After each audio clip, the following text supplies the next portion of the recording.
Kenya and Lebanon are each set to receive 6 MD-530 series Little Bird light attack helicopters equipped with a new armament plank running through the main cabin that will allow them to carry weapons on up to 6 different stations at once, 2 more than on earlier versions.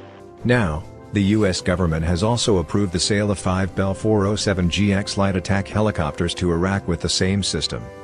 MD helicopters received the orders for the 6 MD-530FS for Kenya and the 6 MD-530Gs for Lebanon on September 27, 2018, and October 1, 2018, respectively. The deals came by way of the U.S. Army, which handed the company a contract in 2017 worth as much as $1.4 billion for as many as 150 Little Birds for subsequent delivery to American allies and partners via the Foreign Military Sales Program. On October 4, 2018, the Defense Security Cooperation Agency also announced a potential sale of Bell 407GX helicopters to Iraq, along with ancillary equipment and support services, worth around $82.5 million. All of these helicopters will come with Dylan Aero's 6-position mission configurable aircraft system kits. The MD-530F and G are among the latest iterations of the Little Bird design, which is an outgrowth of the Vietnam War-era Hughes 369, which the U.S. Army adopted as the OH-6A Light Scout helicopter.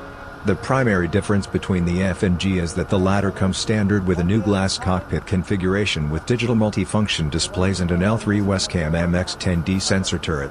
The MX-10D includes visual and infrared full-motion video cameras, as well as a laser designator, allowing the aircraft to employ precision-guided munitions. These are available as separate add-on options on the 530F, but there is no indication that the helicopters for Kenya will have these features. But both purchase orders include the MCAS kits. Dylan Aero's system is one of the latest armament packages for the Little Bird family, which have included 2- and 4-position weapons arrangements in the past. The MCAS allow for a maximum of 6 positions, but, as a result, also provides the necessary space to carry stores combinations that might be physically impossible with other systems. It's not clear when either Kenya or Lebanon might be able to take full advantage of the system, though. The only examples of 6-position configurations Dylan has on its website involve attaching a common launch tube to the tips of the plank. This launch are most commonly associated with the GBU-44B Viper Strike GPS-assisted laser-guided glide bomb and the AGM-176 Griffin, a munition with a GPS and inertial navigation or laser guidance options that can function as an unpowered glide bomb or a powered missile. There is no indication that Kenya or Lebanon plans to purchase these weapons. Unless the Kenyan helicopters subsequently receive an MX-10D or similar sensor system with a target designation capability, they will not be able to employ precision-guided munitions at all. Instead, Kenya's 530FS armament configuration will consist of 2 FN Herstal HMP-400 gun pods, each containing a .50 caliber MEP machine gun, and 7-tube 70mm M260 rocket pods, according to MD Helicopters. This will be a significant improvement in capability over the Kenyan Army's existing MD-500 Defenders, which can only carry 2 stores at a time. Those older aircraft have been supporting Kenya's operations against Al-Qaeda-affiliated Al-Shabaab terrorists in neighboring Somalia as part of the African Union-led mission in that country.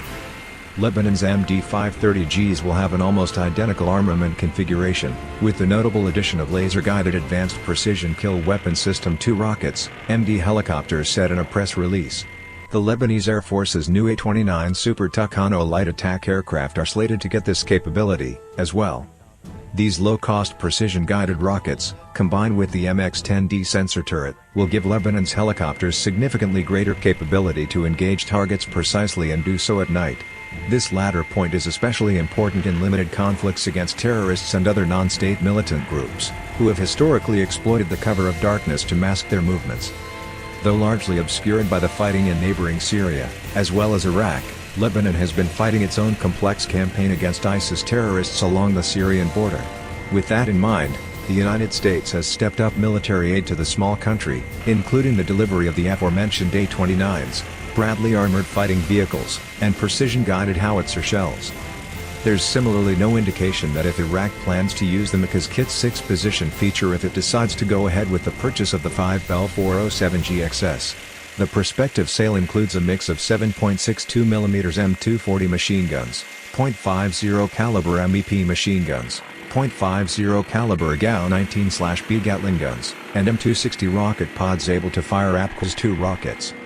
That deal would help offset the loss of 7 older IA-407 variants that the Iraqi Air Force has suffered while fighting ISIS terrorists in the past 4 years, according to the Defense Security Cooperation Agency.